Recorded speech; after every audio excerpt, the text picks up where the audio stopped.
semuanya, perkenalkan saya Sofia Muda Palakara. Di sini saya akan menjelaskan tentang perkembangbiakan tunggal dan perkembangbiakan ganda.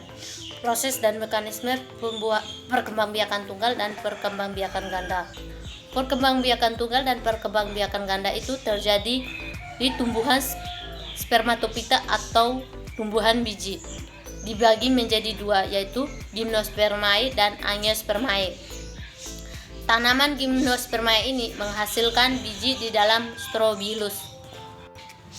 Angiospermae bisa kita jumpai di lingkungan kita, seperti bunga kembang sepatu ini. Bunga kembang sepatu ini saya akan menjelaskan tentang ciri-cirinya. Di sini saya akan menjelaskan tentang ciri-ciri bunga kembang sepatu ini. Bunga kembang sepatu ini adalah bunga sempurna atau bunga lengkap. Terdiri dari ciri-ciri yang pertama adalah ini mahkota. Yang ini nih mahkota. Ada kepala sari yang ini. Kepala sarinya yang ini yang warna kuning. Benang sarinya yang ini. Yang ini benang sarinya yang panjang ini.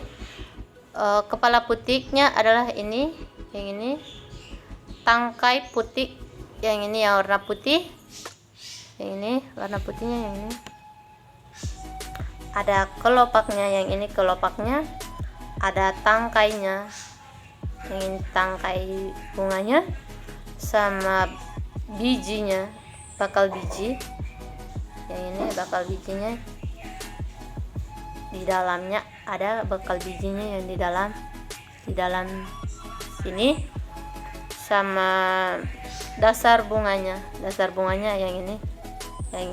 Yang ini dasar bunganya. Penyerbukan untuk tumbuhan kembang sepatu ini melalui angin. Pertama, mahkota bunga berukuran kecil. Yang ini berukuran kecil. Warna bunga tidak mencolok. Memiliki tangkai sari yang panjang. Yang ini tangkai sari yang panjang. Ini nih tangkai sarinya yang panjang. Sama tidak memiliki kelenjar madu atau nektar. Serbuk sari ringan, banyak berbulu, dan kepala putiknya besar. Yang ini kepala putiknya, yang ini besar kepala putiknya. Saya kamu lihat. Yang ini nih kepala putiknya yang besar. Perkembangbiakan tunggal terjadi di gymnospermae. Pada perkembangbiakan tunggal, organ yang menghasilkan itu terdapat pada konus di dalam atau strobilus. Nah, pada konus jantan muda ini menghasilkan konus jantan dan di dalamnya ada polan. Sedangkan konus betina muda, sisinya konus betina mengalami terdapat sel telur atau ovum. Apabila polan ini membuahi sel telur, maka akan terjadi fertilisasi dan membentuk embrio. Embrio ini tetap di dalam biji atau di dalam konus, di dalam strobilus.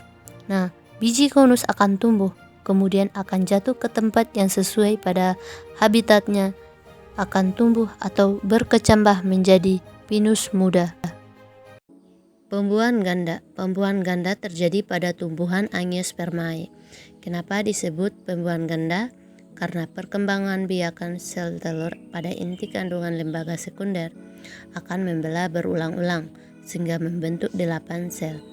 Serbuk sari yang ada pada kepala sari atau anther ini akan membuahi ovum lewati ovul.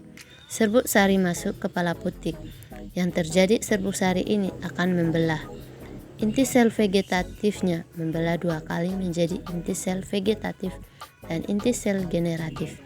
Inti sel generatif akan membelah lagi menjadi inti sel generatif 1 dan inti sel generatif 2. Kemudian yang terjadi pada berikutnya, yaitu inti sel generatif 2 akan membuahi inti kandungan lembaga dan sel telur.